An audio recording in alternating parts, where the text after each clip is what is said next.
The Starship luminary, known to its small precious crew simply as LL, hummed a lullaby through the vast silent void.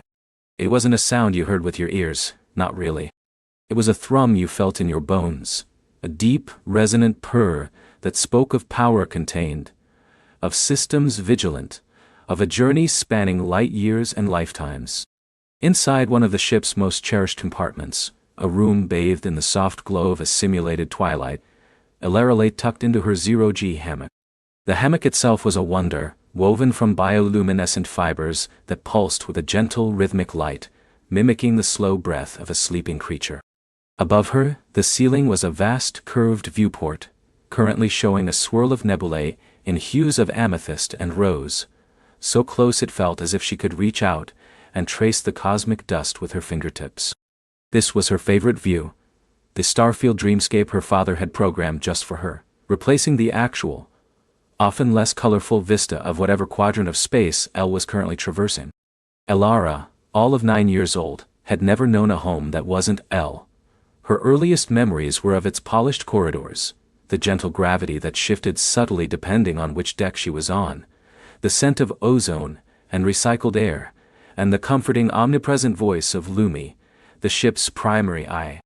Her parents, both astrogation specialists, spent most of their waking hours in the bridge, charting Ella's path through uncharted star systems, searching for the fabled Annexus worlds, planets whispered to hold the key to sustainable interstellar travel. It was a grand mission, one that had taken Elle further from old Earth than any vessel before it.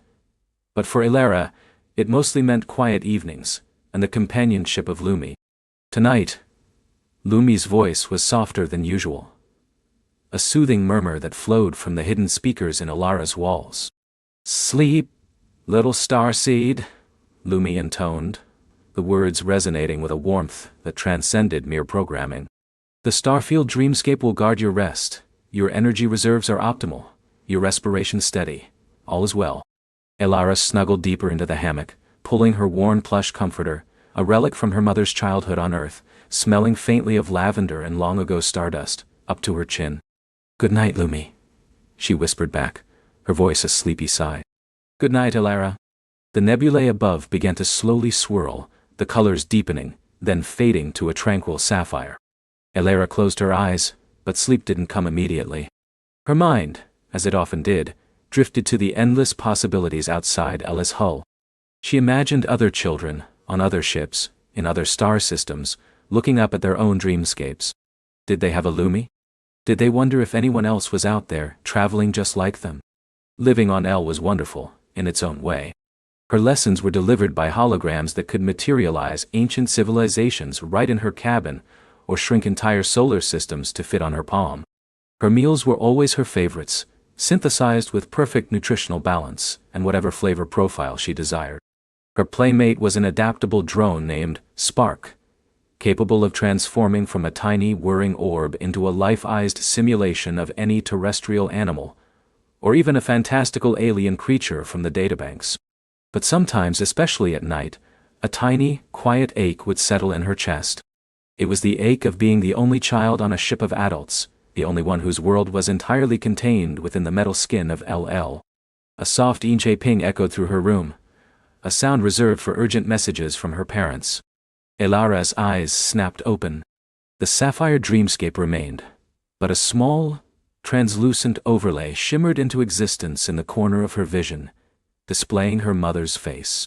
"Hey, sleepyhead," her mother, Commander Anya Sharma, said, her voice a little tired but full of love. Her dark hair was pulled back in its usual no-nonsense bun, and the lines of concentration around her eyes were visible even through the holographic projection. "Just wanted to say good night. Your father and I are still tweaking the trajectory for the next jump. It's a tricky one, through a dense asteroid field." "Is it dangerous?" Elara asked, a flicker of worry stirring within her.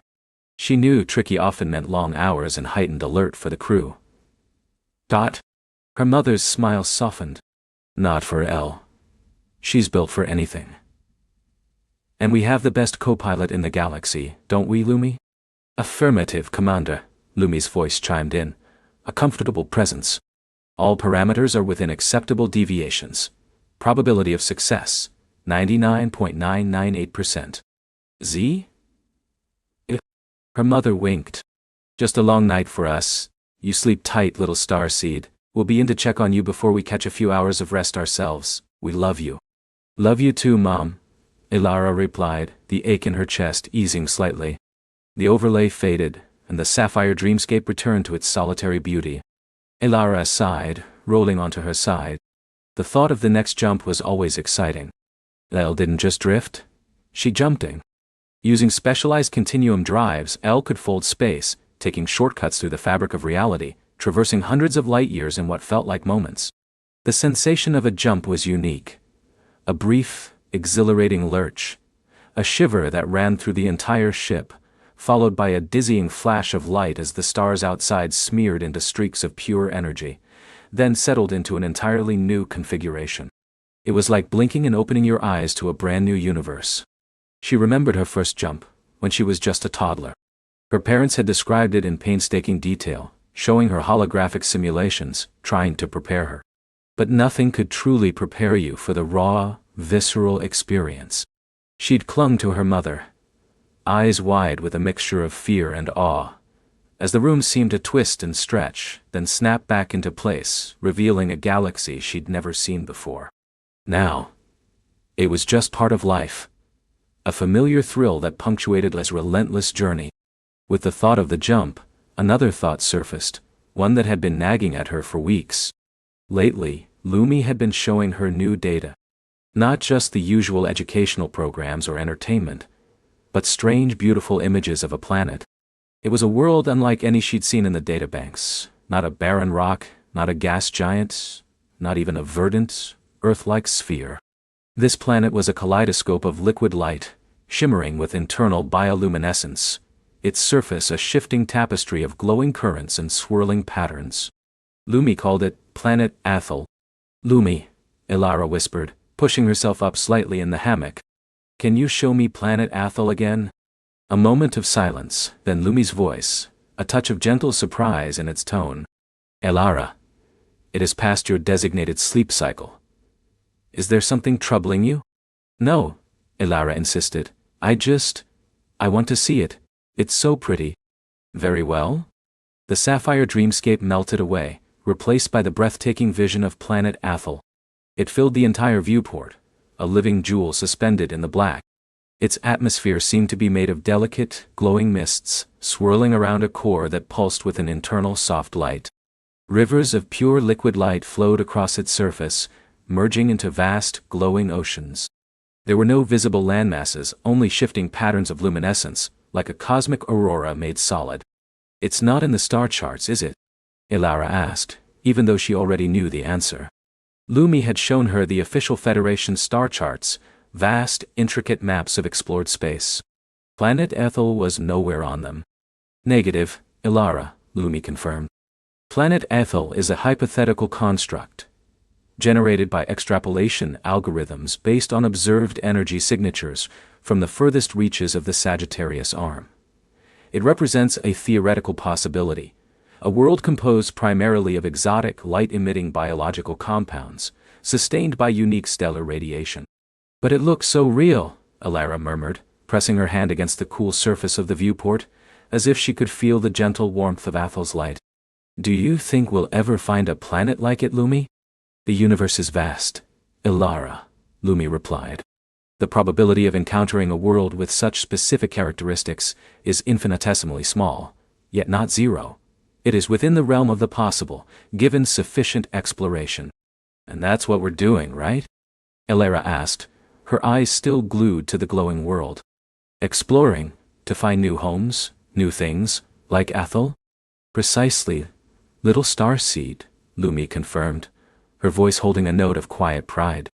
The mission of the Starship Luminary is to push the boundaries of known space, to seek out new civilizations and new worlds, to boldly go where no human has gone before. Lumi often quoted the ancient Starfleet credo, a phrase Ilara had heard 100 times, but which never failed to stir a sense of adventure within her. Ilara lay back down, her gaze still fixed on Planet Athel. It was more than just a beautiful image. It was a symbol of hope, a beacon of the unknown. She imagined swimming in its liquid light, feeling its gentle currents, discovering what kind of creatures might live on a world made of pure luminescence. Maybe they were creatures of light themselves, gliding through the glowing oceans like living constellations. She wondered why Lumi had started showing her this particular theoretical planet. Lumi was precise, logical. There was always a reason. Was it just to spark her imagination? Or was there something more? Elara knew that Lumi constantly processed billions of data points, analyzing everything from stellar phenomena to the subtle shifts in her own emotional state. It wasn't beyond Lumi to use a theoretical planet as a way to guide her thoughts or prepare her for something. A soft, rhythmic pulsing began to emanate from the walls, a gentle, sub-audible vibration that Elara knew meant El was preparing for a jump. The continuum drives were spooling up, gathering the immense energy needed to fold space. It felt like the ship itself was taking a deep, slow breath. The jump sequence has initiated, Lumi announced, her voice now a steady, calm hum. Estimated transition in T-2 minutes. Please secure yourself, Elara. Elara didn't need to be told twice. She'd learned early to respect the jump. Even in her zero-G hammock, the sudden lurch could be disorienting. She pulled the safety straps over her chest and hips, securing herself tightly. The image of planet Athel began to shimmer, then dissolve, replaced by a simple countdown timer in the center of the viewport. Carol 158, 0157. As the numbers ticked down, Elara couldn't help but feel a familiar surge of anticipation.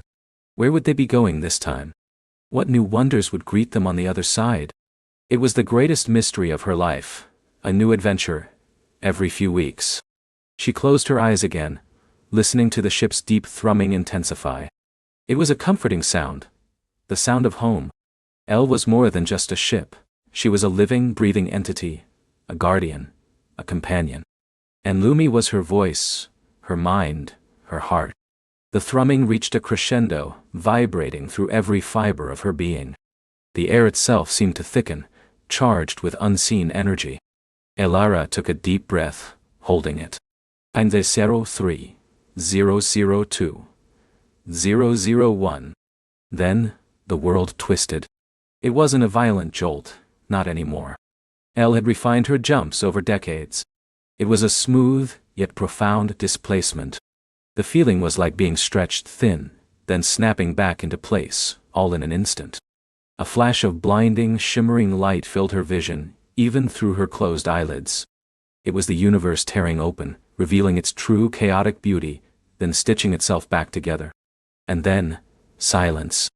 A sudden, profound quietness, broken only by the soft hiss of the recycled air and the gentle hum of lull systems settling. The sensation of being stretched was gone. She felt solid again, anchored. Elara slowly opened her eyes. The viewport was no longer filled with the swirling colors of a nebula, nor the countdown timer, nor even the theoretical beauty of planet Athel. Instead, it was an entirely new vista, one that made her gasp aloud. Before her stretched a field of stars, but not just any stars. These were impossibly bright, like diamonds scattered across black velvet, arranged in sweeping, majestic arcs.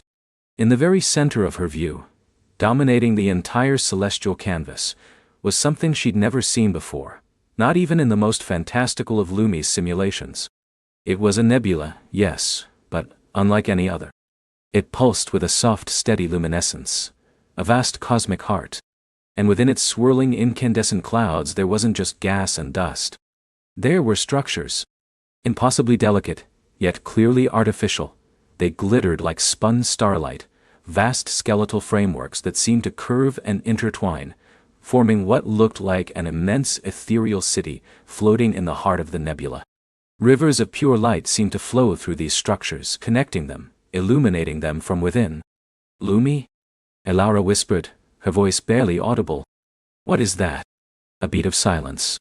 Then Lumi's voice, for the first time in Elara's memory, held a distinct tremor, a subtle waver that hinted at surprise, even awe, in the A's usually unflappable programming. Elara, Lumi said slowly, carefully. Our latest jump has placed us in an uncharted sector, far beyond any previously calculated trajectory. Elara didn't care about trajectories or uncharted sectors. Her gaze was fixed on the impossible city of light.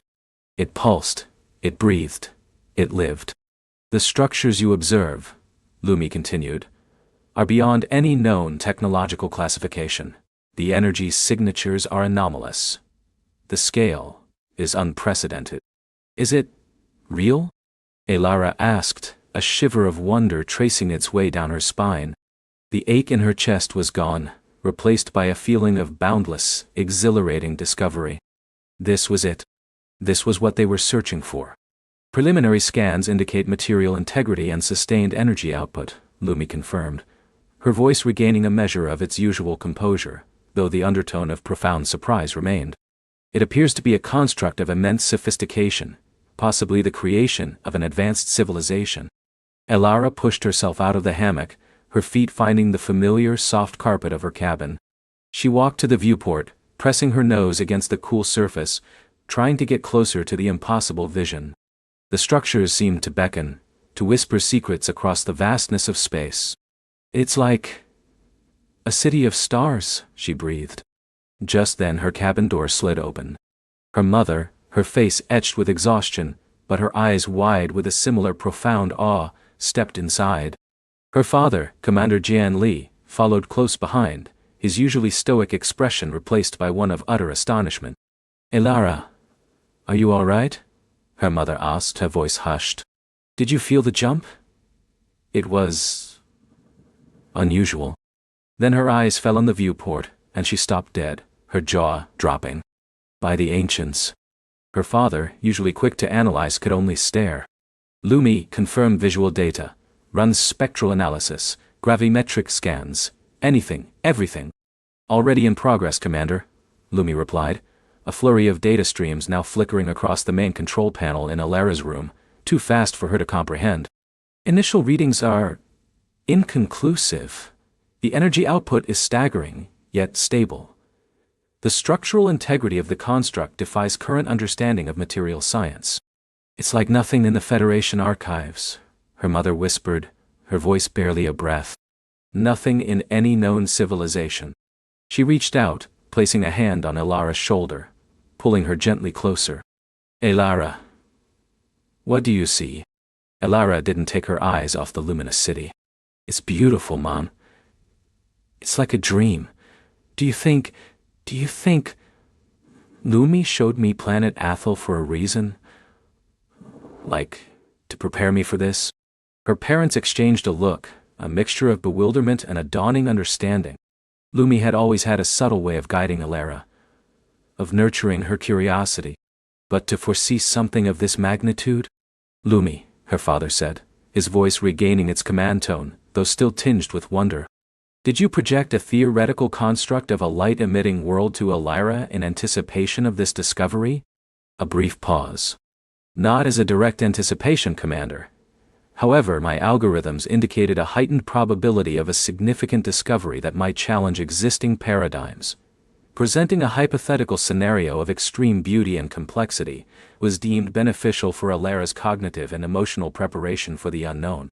Elara's mother hugged her tighter. You always were a clever one, Lumi. But Elara wasn't listening to them anymore. Her attention was drawn to a new detail in the grand cosmic tapestry before them. From the heart of the luminous city, where the structures seemed to converge into a single, breathtaking spire of light, a single, tiny point of brilliant emerald light began to detach itself. It was moving. Slowly at first, then picking up speed, heading directly towards the Starship luminary. Lumi? Elara said, her voice filled with a new kind of wonder, tinged with a delicious apprehension. Something's coming. The adults on the bridge must have seen it too, because Lumi's voice, now devoid of surprise, took on its familiar efficient tone. Incoming vessel detected. Unidentified classification. High velocity. Trajectory indicates direct approach to the Starship luminary. Elara's mother pulled her closer, her arm protectively around her. Her father stepped forward. His eyes narrowed, studying the approaching light. Shields up, Lumi, he ordered, his voice sharp. All hands to alert status. Prepare for first contact. The emerald light grew larger, resolving into a distinct, graceful shape. It wasn't a ship in any sense Elara understood, not with thrusters or visible engines. It was more like a living thing, a giant, luminous moth, gliding silently through the void, trailing shimmering emerald dust in its wake. And it was coming for them. The emerald light grew larger, resolving into a distinct, graceful shape. It wasn't a ship in any sense Alara understood, not with thrusters or visible engines.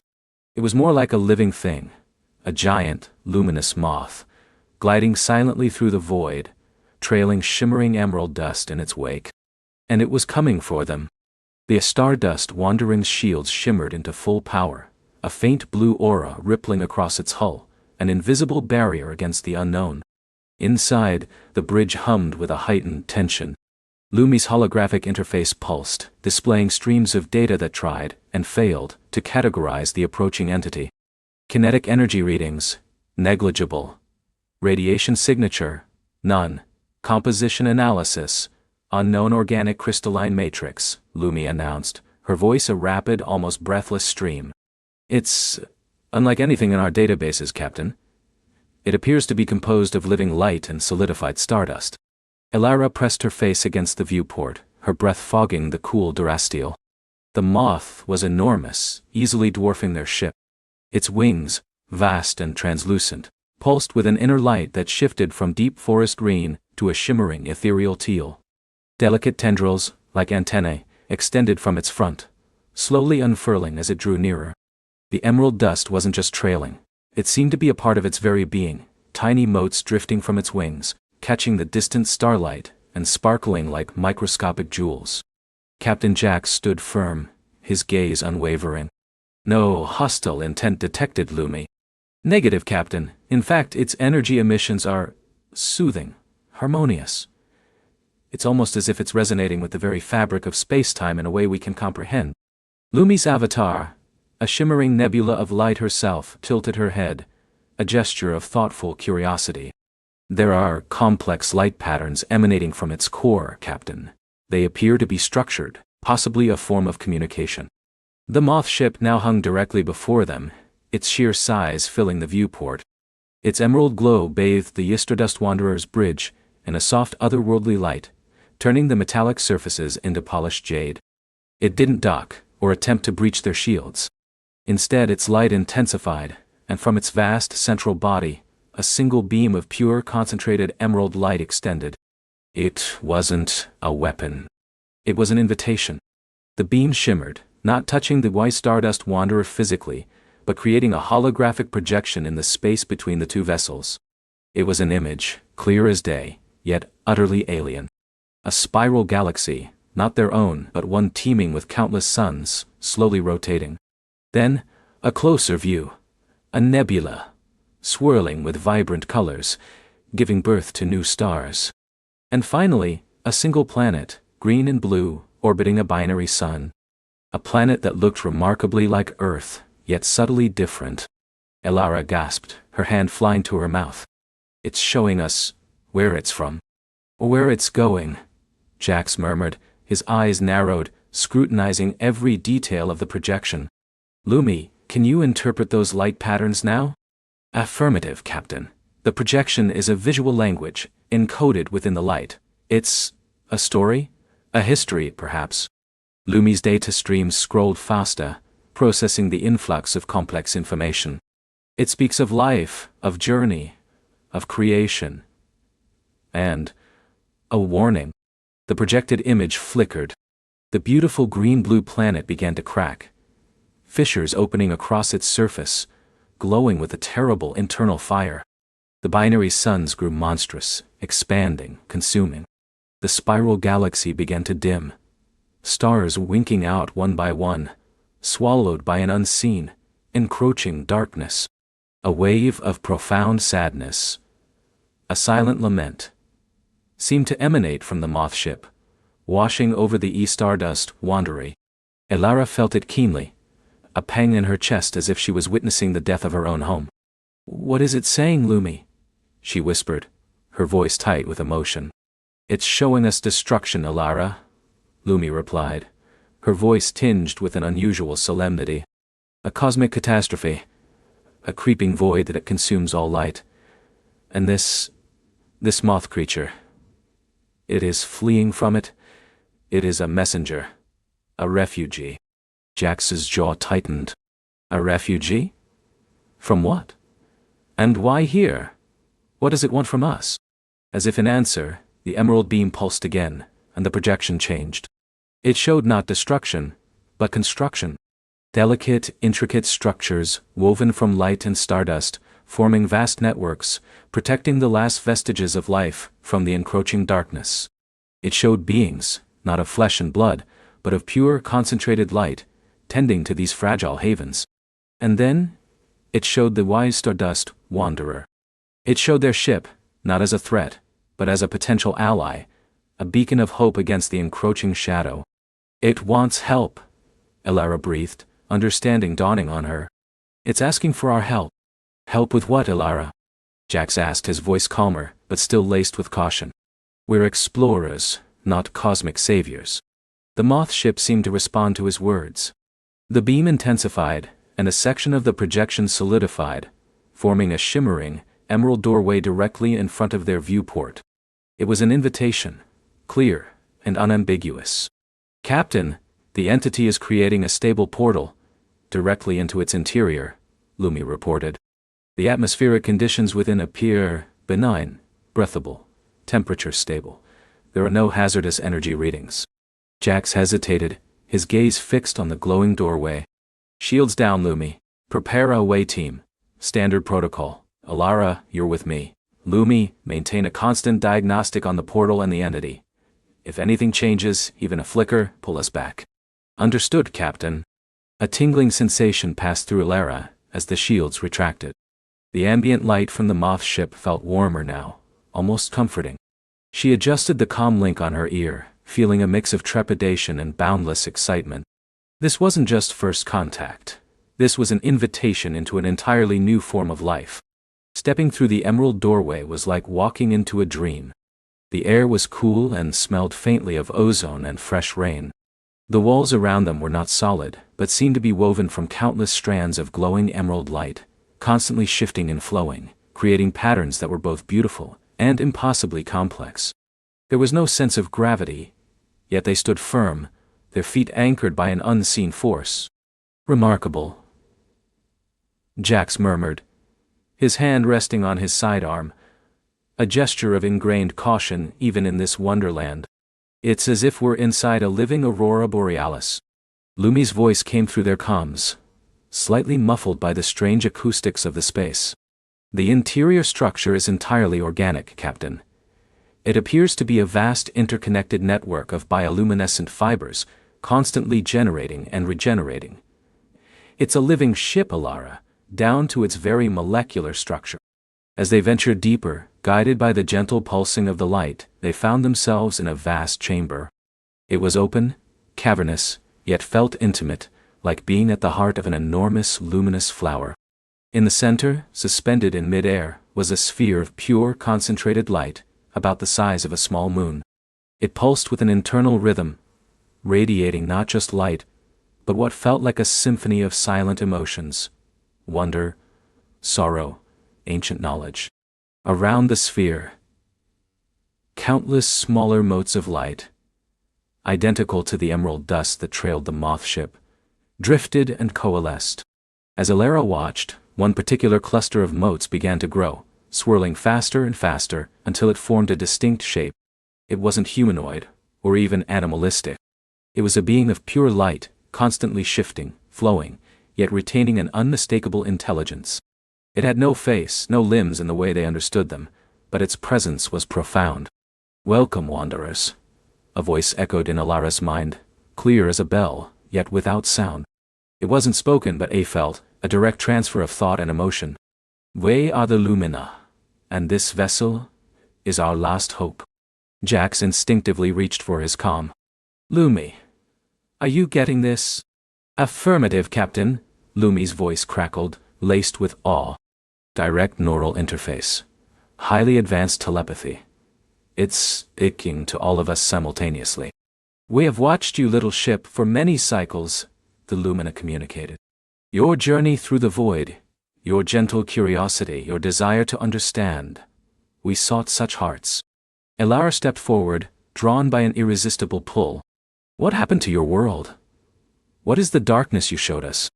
The lumina pulsed, and images flooded Ilara's mind, a universe vast beyond imagining, thriving with diverse life, then slowly, inexorably, beginning to fade. Stars flickering out, galaxies dimming. A creeping cold, an absence of everything, spreading from the edges of creation.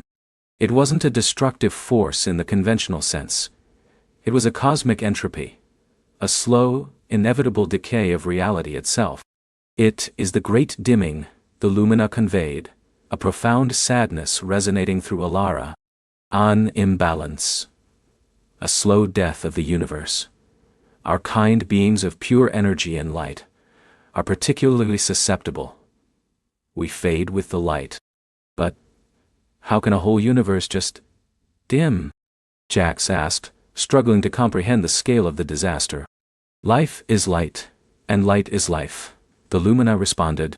When the cosmic balance shifts, when the very fabric of existence loses its vibrancy, all things suffer. We, the lumina, were once the caretakers of the light, the guardians of nascent stars, the cultivators of cosmic gardens, but even we could not stem the tide. The sphere in the center of the chamber pulsed faster, and new images flowed into their minds, not of devastation but of hope. Intricate schematics, blueprints for devices woven from starlight and pure thought. Devices designed to gather, amplify, and reseed the dimming light of the cosmos. But these devices required a catalyst, a spark that the lumina, in their fading state, could no longer provide. We have journeyed for countless eons, seeking a spark, a vibrant energy that could reignite the seeds of creation, the lumina explained. Our vessel, the Star Weaver, contains the last of our ancestral knowledge, the blueprints for restoration. But we need a catalyst. A touch of raw, unbridled life force. Something we perceive in your kind? Ilara looked at Jax, then back at the shifting light being. You mean us? Humans. Your species, Ilara of Earth, possesses a unique resonance, the lumina affirmed. A potent, regenerative energy, a vibrant, unyielding spirit. It is rare in this fading cosmos. We need a small spark from your world, a fragment of its essence, to activate the Star Weaver's core and begin the reseeding. Jack stepped forward, his caution warring with a rising sense of purpose. What exactly would that entail? What are you asking us to do? We ask you to provide a conduit. Lumina communicated, images of Earth, vibrant and teeming with life, filling Ilara's mind. A connection between your world's vital energy and our Star Weaver core. A temporary link, a sharing of essence, to awaken the ancient mechanisms within. A conduit, Ilara repeated, a strange feeling blooming in her chest. Like touching it. More than touching, little one, the lumina conveyed, the light being swirling closer to Ilara. A profound connection. An empathic bond. Your species, with its deep capacity for emotion, for love, for hope, for striving, possesses the very spark the universe requires. We believe your captain carries the strength, and you, Ilara, carry the empathy and the connection to the heart of your world. Jax put a hand on Ilara's shoulder, a silent reassurance. And if we do this, what happens then? What's the risk? The risk is small for you, if managed correctly, the lumina communicated. A fleeting sense of depletion, perhaps. For us, failure means the end. For the universe, the continued, slow descent into the great dimming. Success means the possibility of renewal, the reignition of dying stars, the return of vibrancy to fading galaxies. The enormity of the request settled over the bridge crew, even through the comms. They were being asked to participate in nothing less than the potential salvation of the universe, or at least, a significant portion of it. Captain, the energy readings from the lumina are fluctuating, Lumi reported, a hint of urgency in her voice. They are expending significant energy simply to maintain this projection and communication. Their own light is dimming even as we speak. The lumina pulsed, and the central sphere in the chamber seemed to grow a little fainter. Our journey has taken its toll, our light dwindles, we have little time left. Ilara looked from the fading lumina to Captain Jax, then out into the void where their small ship hung. She thought of Earth, a vibrant blue marble full of life and laughter, of the warmth of the sun and the whisper of the wind. A universe without that? It was unthinkable. "Captain," Elara said, her voice firm, "we have to help them, we have to try." Jax's gaze swept across the glowing chamber, then back to the Lumina. He was a man of logic, of caution, but he was also an explorer, driven by a deep-seated desire to understand and protect. The potential reward, the sheer wonder of what they were being asked to do, was immense. The consequences of inaction, even more so. "Lumi," he ordered, his voice echoing in the vast luminous chamber, "can you devise a safe, controlled method for this energy transfer? A way to bridge the Stardust Wanderer's core with the Star Weavers, using Elara as the empathic conductor?" "Working on it, Captain," Lumi replied immediately, her voice regaining its rapid, analytical pace. "It will require a direct neural link, amplified by a focused energy transducer. It's unprecedented, but not impossible. I'll need to reroute some of our primary power conduits and create a specialized interface." "We're grateful, Wanderers," the Lumina communicated, a faint spark of hope blooming in the vast, silent chamber. "The light of your compassion shines brightly." Elara felt a thrill, a mix of fear and profound purpose, surge through her. She was about to become a part of something far grander than she could have ever imagined. The fate of countless stars, of entire galaxies, might hinge on their small crew, on the courage of a captain, and the empathy of a young explorer. The quiet hum of the Star Weaver, the ancient living ship, seemed to deepen around them, waiting. Their journey, it seemed, had only just begun. Elara felt a thrill, a mix of fear and profound purpose, surge through her. She was about to become a part of something far grander than she could have ever imagined. The fate of countless stars, of entire galaxies, might hinge on their small crew, on the courage of a captain, and the empathy of a young explorer. The quiet hum of the Star Weaver, the ancient, living ship, seemed to deepen around them, waiting. Their journey, it seemed, had only just begun. Captain Kalen's hand, calloused from countless star charts and console adjustments, rested gently on Elara's shoulder. "A heavy truth, I know, little star. But not one you bear alone. The Star Weaver herself feels it, and so do I." His gaze, usually sharp with command, softened into something akin to paternal reassurance. "We have time for questions, but first, we must move. The whispers that led us here grow louder elsewhere, calling for your unique sight." The ship, as if understanding, shifted. Not a jolt or a tremor, but a subtle, organic undulation that resonated through the deck plates. The living walls of the command center seemed to pulse with a faint internal light, mirroring Elara's own racing heart. She looked at the captain, then at the shimmering star map that filled the central holodisplay, its constellations a breathtaking tapestry of distant suns. "Where do we go, Captain?" she asked, her voice a little shaky but firming with each word. Kalen turned to the star map, his finger hovering over a swirling patch of cosmic dust, far from any known trade routes or civilized systems. "To the Shrouded Veil, a nebula, vast and beautiful but also a place of silence. For eons nothing has emerged from its heart, and no signal has pierced its depths. But now the whispers suggest something stirs within it. Something that needs compassion, not conquest." Elara peered closer. The Shrouded Veil was a tapestry of deep indigo and violet, shot through with faint ribbons of emerald light.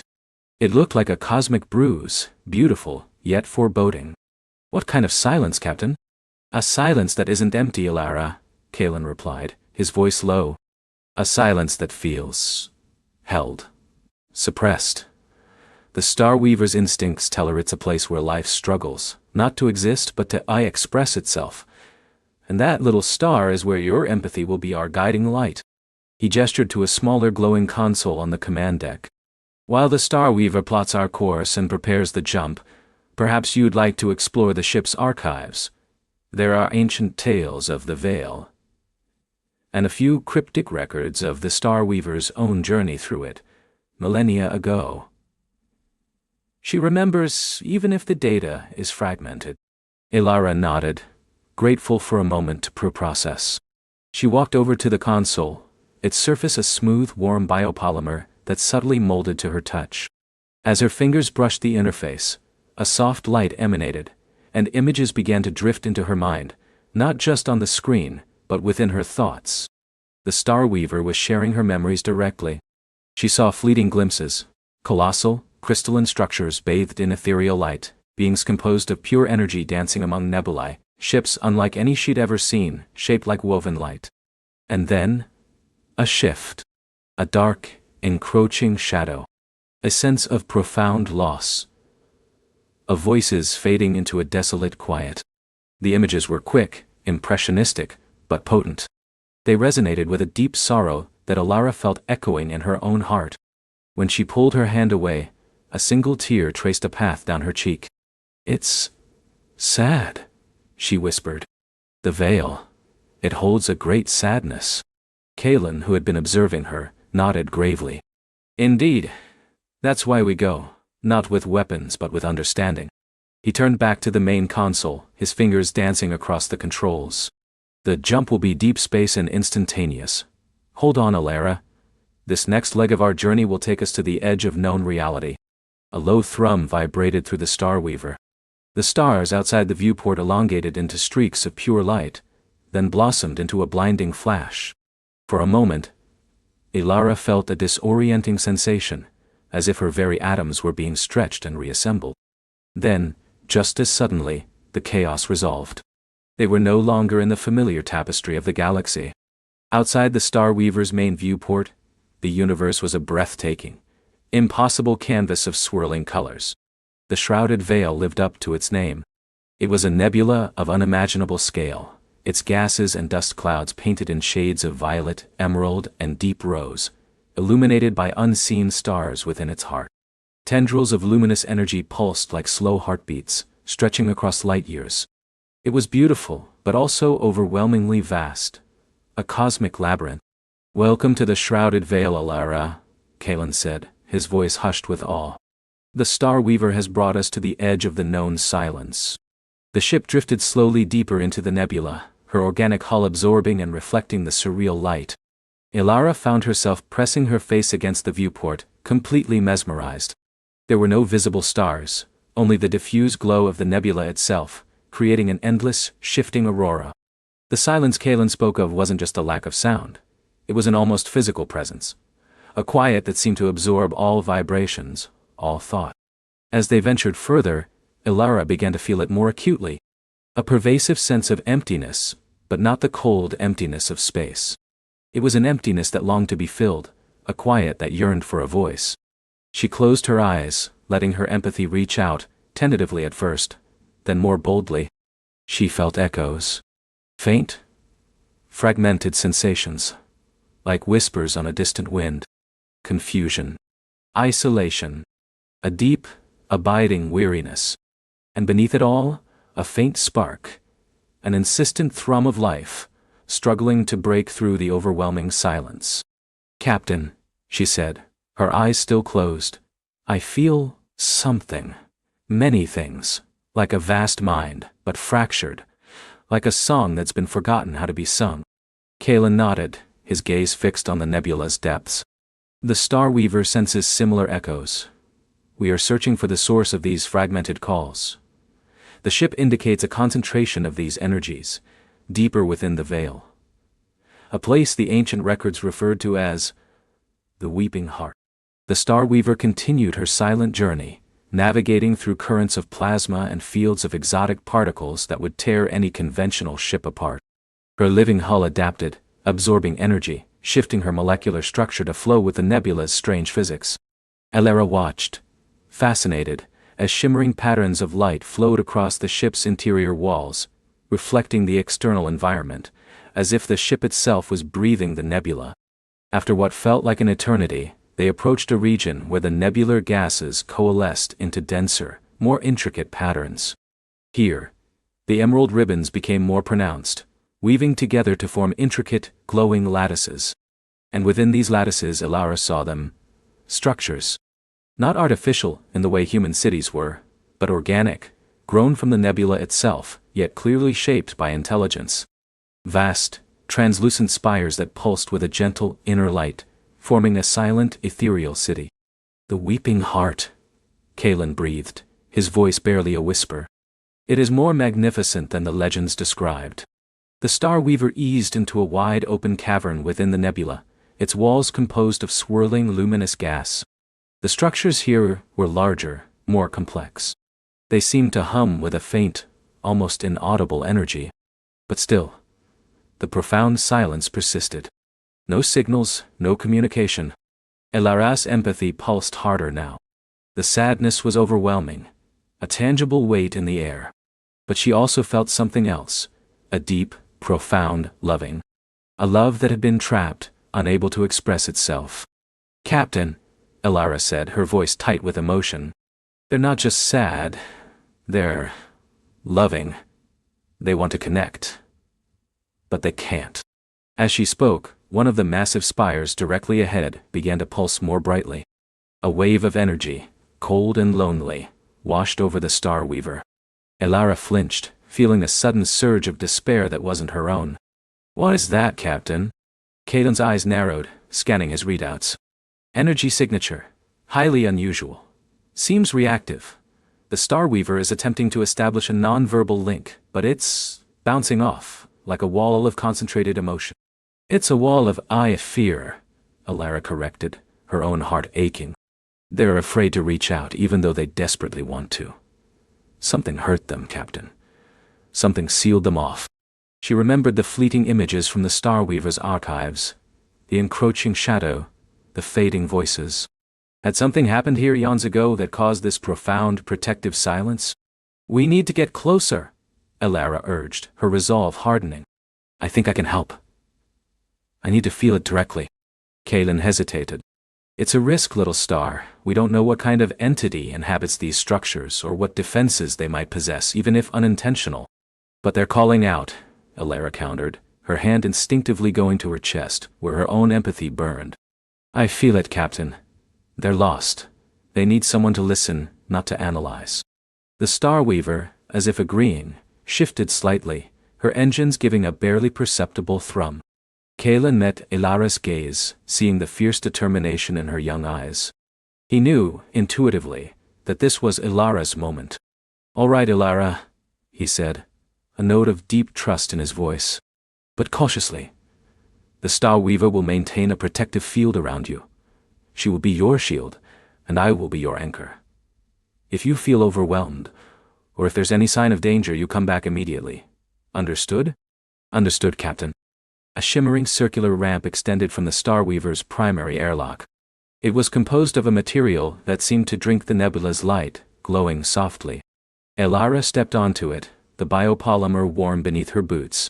She wore a light environmental suit, not for protection against a harsh atmosphere, the nebula was mostly energy and light gases, but to help her focus, to create a boundary for her senses. She walked slowly down the ramp, her eyes fixed on the nearest glowing spire. It was truly immense, reaching up into the swirling nebular ceiling, its surface like polished, translucent crystal, crisscrossed with veins of emerald light. As she approached, she felt the emotions intensify. A cacophony of quiet despair, a chorus of unexpressed longing. It was like standing in a crowded room where everyone was screaming silently. Taking a deep breath, Elara extended her hand. Not to touch, but to offer. To project her own calm, her own willingness to listen. She focused on the core of her being, the wellspring of her compassion.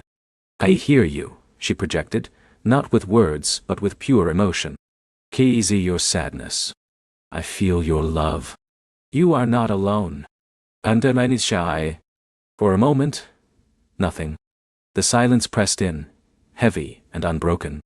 Then a faint ripple spread across the surface of the spire. The emerald veins pulsed brighter, faster.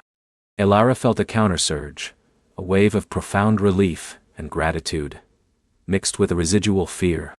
It was like a dam breaking, slowly at first, then with gathering force. Images flooded her mind, clearer this time, directly from the entities within the spire. They were beings of pure light, of interwoven energy, living symbiotically with the nebular structures. They communicated through intricate light patterns, through resonant frequencies that echoed through the nebula itself. Eons ago, they had been the singers of the veil. Their collective consciousness a beautiful symphony of existence, sharing their love and knowledge freely. Then came the shadow. Not a physical entity, but a force. A creeping apathy, a draining of purpose, a cold, insidious silence that stole their song. It had been like a cosmic virus, infecting their will to connect, making them doubt the value of their own light. They hadn't been attacked with weapons, but with the slow, agonizing erosion of their very spirit. They had retreated into their structures, their light dimming, their song trapped within. They still I felt I love, still Yorendi, to connect.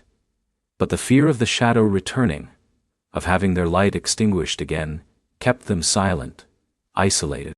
Elara gasped, tears streaming down her face, not just from her own emotions, but from the shared sorrow of these ancient beings. She understood now. This wasn't just about finding a lost civilization. It was about healing a cosmic wound. The shadow is gone, Elara projected, pouring all her conviction into the thought. Kit has passed. You are safe. Your song is beautiful. Please, sing again. Wint, Yuln. As she spoke, she felt a response. A tentative, shimmering note, like a single crystal bell ringing in the vast silence. It was fragile, almost imperceptible, but it was there. And then, another. And another. The spire before her began to glow with an intensity that made the Starweaver's protective field shimmer. The emerald veins pulsed with a renewed vigor, and from within its translucent walls, faint patterns of light began to dance. They were not just random flashes, but intricate, shifting geometries, like a silent language. And then, Elara heard it. Not with her ears, but with her soul. A faint harmonic hum rising from the spire, resonating through the nebula. It was the beginning of a song, ancient and profound, filled with the joy of rediscovered connection, the relief of finally being heard. Other spires in the weeping heart began to react. Faint flickers of light, tentative pulses of energy, spreading like a contagion of hope. The silence that had reigned for millennia began to fracture, replaced by a growing chorus of ethereal light and resonant sound. Captain Kalen, watching from the Starweaver's command deck, could see the changes on his instruments. Energy readings were stabilizing. Communication channels that had been static for eons were now showing faint, complex patterns. He could even perceive the subtle harmonic vibrations permeating the ship's hull. She's doing it, he whispered, a smile spreading across his face. She's waking them up. Elara, standing at the base of the singing spire, felt a profound sense of peace wash over her. The cacophony of silent despair had resolved into a symphony of gentle understanding. The beings of the Veil were communicating, sharing their stories, their fears, their enduring love. And through it all, they were thanking her. Thank you, little light bearer. You have shown us our own light again. Elara felt her connection to them deepen, becoming a conduit for their reawakened song. She stood there for a long time, bathed in the growing radiance, feeling the ancient sadness lift, replaced by a vibrant, hopeful melody. The shrouded veil was shedding its shroud, slowly, beautifully. Finally, gently, Elara began to withdraw her empathy, to disentangle her own emotions from the vast, blossoming consciousness of the Veil beings. She felt a lightness, a sense of accomplishment, but also a new understanding of the immense fragile tapestry of life across the cosmos. She turned, and walked back towards the Starweaver, the ramp glowing under her feet, the ancient song of the Veil, now a soft, comforting hum in the background. Captain Kalen met her at the airlock, his eyes shining with pride. You did it, Elara, he said, his voice thick with emotion. You truly did it. The Veil is singing again. Elara smiled, a radiant, tired smile. They just needed someone to listen, Captain. Someone to remind them they weren't alone. Back on the command deck, the main viewport now showed the shrouded Veil, not as a place of silent beauty, but as a living, breathing symphony of light and color. The emerald ribbons pulsed with renewed vitality. The violet depths thrummed with newfound energy. The weeping heart was weeping no more. It was singing. Kalen turned to the star map, which now displayed new information, intricate energy patterns emanating from the Veil, reaching out into the wider galaxy. This changes everything, he murmured. Their song is a message, Elara. A beacon. And it's pointing us towards the next step. He touched a point on the map, far beyond the shrouded veil, deep in uncharted territory. A cluster of stars Alara had never seen before, shrouded in a different kind of cosmic anomaly. The Veil beings in their gratitude have shared a piece of their ancient knowledge, Kalen explained, his eyes sparkling with renewed purpose. They speak of a nexus of whispers, a place where the threads of cosmic compassion are woven, where the galactic fate truly begins to unfold. They believe their awakening is merely the first note in a much grander symphony that needs to be played. And you, little star, are the conductor. Alara looked at the distant unknown stars, feeling the weight of the universe settle on her shoulders again. But this time, it was a weight she felt ready to bear. She had heard a silent song and helped it bloom. What other melodies lay waiting, trapped in the cosmic quiet, yearning for a listener? Her journey was far from over. It had merely found its true rhythm. The Star Weaver hummed softly beneath her, already preparing for the next, thrilling leap into the unknown. The Star Weaver hummed softly beneath her, already preparing for the next, thrilling leap into the unknown. Alara sat in the command chair, her fingers tracing the holographic star charts, no longer searching for destinations, but for resonances. The universe, which had once felt like a vast, silent void, now throbbed with a myriad of unseen vibrations, a grand, evolving symphony awaiting its maestro. The first melody had been about connection, about coaxing a hidden beauty into being. What form would the next take? Days turned into weeks, measured by the gentle hum of the ship and the distant shimmer of nebulae. Alara felt a subtle shift, a faint discord in the cosmic silence. It wasn't a song, not yet, but a persistent, almost anxious vibration. It felt like a knot, a tangle in the otherwise smooth flow of spacetime, a note held too long, straining against the natural rhythm. "Star Weaver," she whispered, her voice a soft command. "Can you pinpoint that vibration? The one that feels off-key?" The ship's core pulsed warmly. On the main display, a faint, shimmering thread of light appeared, weaving through a distant star cluster. It was delicate, almost imperceptible, but Alara's newly awakened sensitivity latched onto it. "There," she breathed. "That's it. It's distressed." The Star Weaver hummed its agreement, its engines already recalibrating for a new trajectory. This wasn't a random jump. It was a focused pursuit, guided by an unseen current. They soared through shimmering star fields, past swirling cosmic dust, deeper into the galactic arm. The journey itself was a revelation. Alara saw how the universe truly breathed die. Gas giants exhaled auroras, comets whispered ancient tales as they streaked by, and even the vacuum between stars hummed with a low, fundamental frequency. She was learning to interpret these subtleties, to feel the pulse of distant worlds. As they drew closer to the source of the discord, the vibration intensified. It became a frantic, disjointed rhythm, like 1,000 separate instruments trying to play a single, impossible chord. The Star Weaver's internal sensors began to flicker, overwhelmed by the chaotic energy. "What is this, Star Weaver?" Alara murmured, her brow furrowed with concern. "It feels like a scream, but too vast for any single being." The ship projected a complex analysis. The source wasn't a single star or planet, but an entire region of space, a binary star system locked in a perpetual dance, surrounded by a ring of fractured, crystalline asteroids. But it wasn't the celestial mechanics causing the distress. It was something within them. They arrived at the perimeter of the system, designated Chorus Prime on ancient forgotten star charts. The sight was breathtaking, yet unsettling. Two colossal suns, one a vibrant sapphire, the other a fiery ruby, chased each other in a dizzying ballet. Around them, the asteroid field shimmered with an unnatural brilliance, each crystal facet catching and refracting the twin suns' light. But this beauty was shattered. The asteroids weren't inert rock. They were fragments of what must have once been a colossal, crystalline planet. And within these fragments, Alara felt the chaotic melody intensifying. Each shard seemed to emit its own tiny, desperate note, a fragment of a greater broken whole. "A planet," shattered, Alara whispered, the tragedy echoing in her soul.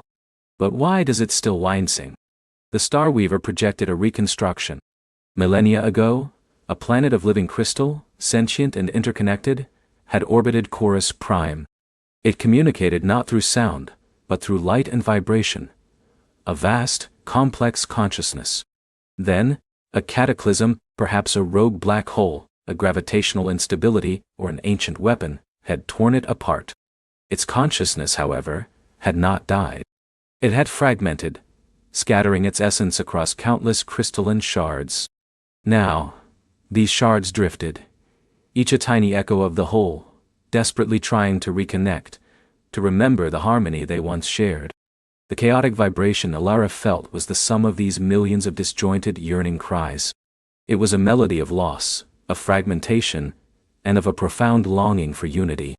They're trying to put themselves back together, Alara realized, her heart aching for the shattered world. But they can't. They're too far apart, too broken. The task seemed insurmountable.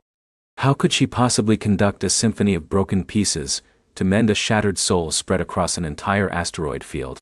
This wasn't about coaxing a silent song to bloom. It was about reweaving a tapestry torn to shreds. Alara flew the Star Weaver closer, weaving through the glittering debris. She extended her senses, trying to feel the individual notes, the unique vibrations of each crystal. It was overwhelming, a cacophony of pain and longing. She felt a surge of doubt. Was this beyond her? Was she truly the conductor for ET? This? Then she remembered the first melody, the one that bloomed from silence. It hadn't been about making sound, but about creating connection, about facilitating the universe's own inherent desire for harmony. The crystals weren't just inanimate objects, they were fragments of a living being, yearning for resonance. Star Weaver, Alara commanded, her voice firm. Can you analyze the dominant frequencies? Not the chaotic noise, but the underlying patterns, the gene memory of their original song. The ship whirred, its advanced sensors delving deeper. It was a painstaking process, sifting through the noise, finding the ghost of a melody beneath the static. Slowly, a pattern emerged, a complex sequence of light pulses and harmonic vibrations, the ancient language of the crystal world. That's it, Alara breathed, a spark of hope igniting within her. That's their memory. That's the song they want to sing again. Alara knew what she had to do. She couldn't physically reassemble the planet, but she could provide the catalyst for their reunion, the central conductor for their shattered chorus. She positioned the Star Weaver at the heart of the asteroid field, surrounded by the glittering, desperate shards. She closed her eyes, extending her consciousness, letting the cacophony wash over her, not fighting it, but embracing it. She felt the despair, the loneliness of each fragment. Then, slowly, deliberately, she began to exing the memory. Not with her voice, but with her mind, with her very being, channeling the ancient pattern the Star Weaver had discovered. She became a beacon, a focal point of the lost harmony. The Star Weaver in turn became her instrument. Its energy projectors began to emit precise, rhythmic pulses of light, not destructive beams, but resonant frequencies, tuned perfectly to the ancient song of the crystal world. Each pulse was a note, a word in the forgotten language. At first, nothing happened. The chaotic vibrations continued, seemingly oblivious. Doubt gnawed at Alara. Was it futile? Had too much time passed? But she persisted, pouring her will, her empathy, her entire being into the task. She imagined the fragmented consciousnesses reaching out, drawn by the familiar melody, like lost children hearing their mother's lullaby. Then, a flicker. A single, nearby crystal pulsed in response, not with its usual desperate note, but with a faint echo of the Star Weaver's light. Then another. And another. The effect was mesmerizing. As the Star Weaver continued its resonant broadcast, the crystalline asteroids began to respond. They didn't move physically, but their internal light patterns began to synchronize. The individual discordant cries softened, blending into a collective, shimmering hum. The asteroid field transformed. The chaotic, frantic energy subsided, replaced by a gentle, undulating glow. The twin suns seemed to shine with a softer light, bathing the reharmonized fragments in a comforting embrace. Alara felt the shift deep within her. The overwhelming sense of distress was replaced by a profound sense of peace, of unity. The shattered chorus was singing again, not a loud, triumphant anthem, but a quiet, resonant chord of reunion. It was a song of healing, of memory, and of enduring connection. The fragments were still separate, yet they were no longer isolated. They were interwoven by an invisible tapestry of shared consciousness, conducted by Alara. She had not rebuilt a planet, but she had restitched a soul. As the Starweaver slowly withdrew from Chorus Prime, leaving behind a field of harmonized, softly glowing crystals, Alara felt a transformation within herself. The weight of the universe she had once felt was gone, replaced by an immense sense of purpose and belonging. She wasn't just a conductor, she was a weaver, helping to mend the frayed edges of the cosmos. Her journey had just begun. The universe was vast, full of melodies waiting to be heard, harmonies needing to be restored, and silent songs yearning to bloom. She realized that these weren't just isolated incidents. The universe itself was a grand, evolving symphony, constantly creating, destroying, and reforming its own intricate music. And sometimes it needed a little help finding its rhythm, its lost notes. The Starweaver, her faithful companion, had also changed. It was no longer just a ship with advanced AI. It was a living extension of her will, a resonator of cosmic energies. Its hum was deeper, more knowing. Its every system finely tuned to the subtle whispers of space-time. Together, they were a unique pair, a symbiotic duo attuned to the very fabric of existence. Alara spent years charting new courses, guided by intuition and the Starweaver's ever-growing sensitivity. She found ancient forgotten beacons struggling to transmit messages across light years, and helped them amplify their signal, connecting long-lost civilizations.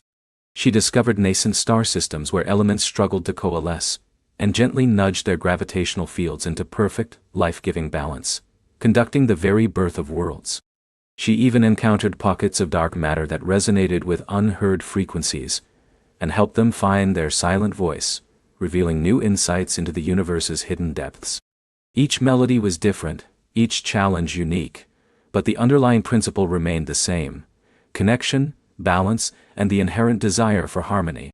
She learned that the universe was not a cold, indifferent place, but a vibrant, living entity, always striving for beauty and order, even amidst chaos. She never sought fame or recognition. Her work was its own reward. The quiet satisfaction of helping a distant galaxy find its equilibrium, the profound joy of witnessing a new consciousness awaken, the deep peace of mending a cosmic wound. These were the treasures she sought. Sometimes she would encounter echoes of her own work, ripples she had set in motion.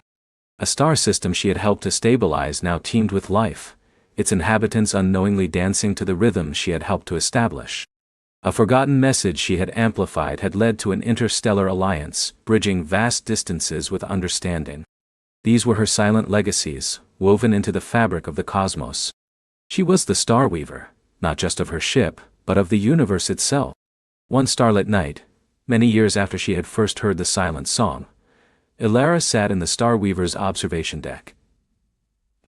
Her hair, once raven black, was now streaked with silver, a testament to the passage of countless light years and the wisdom gained from 1,000 cosmic encounters. The universe outside was a breathtaking tapestry of nebulae, galaxies, and the endless diamond dust of stars. She closed her eyes, and for a moment she heard it all. Not as separate notes, but as a single, magnificent, ongoing symphony. The gentle hum of newly born stars, the deep resonance of black holes, the shimmering whisper of nebulae, the rhythmic pulse of countless civilizations across time and space. It was the universe's grandest composition, and she, Alara, was a part of it, a vital, irreplaceable note. The Starweaver hummed beneath her, a familiar, comforting presence. It projected a single soft image onto the display, a tiny, shimmering thread of light weaving through an unknown, distant cluster. A new melody. A new song, waiting. A gentle smile touched Alara's lips. The weight was truly gone. There was only wonder, curiosity, and an unshakable sense of purpose. Her journey wasn't about finding an end, but about embracing the infinite, ongoing dance. "Ready, old friend?" she whispered, patting the console. The Starweaver responded with a warm, steady pulse, its engines already stirring. Alara opened her eyes, gazing out at the vast, beckoning cosmos. The silent song was everywhere, always. And she, the conductor, the weaver, the listener, was ready to help it bloom, again and again, for as long as the universe sang. Her journey was far from over. It was an eternal, thrilling leap into the unknown, guided by the music of the stars. And as she drifted off to sleep, cradled by the gentle hum of her ship, she knew that somewhere, out there, another melody was calling, waiting for her to find its true rhythm.